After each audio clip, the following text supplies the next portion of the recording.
ममता झा समस्त मिथिलावासी गोर लागै छी। साँझ गाबऽ जा रहल छी।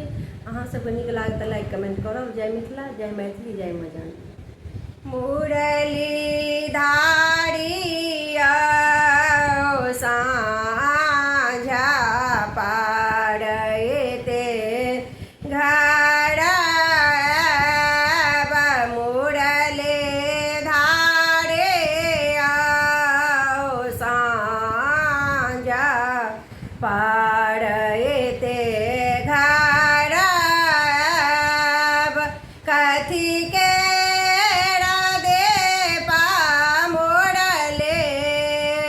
कथे सोत बाते मोरले धारिया कथी केरा तेला जरा मोरले धारिया कथी केरा तेला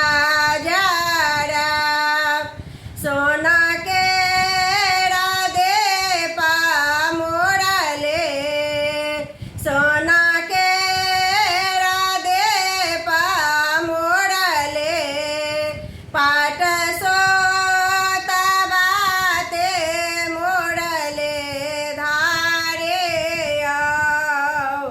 सारे सो के तेला मोरले धारे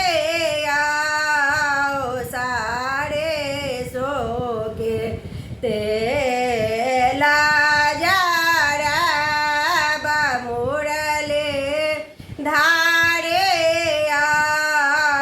साँझा पारैते घर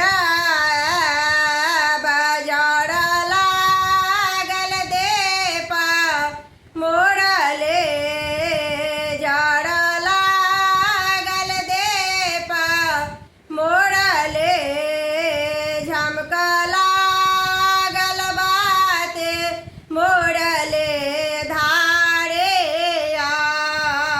खेला लगली साँझा मैया राते मोरले धारे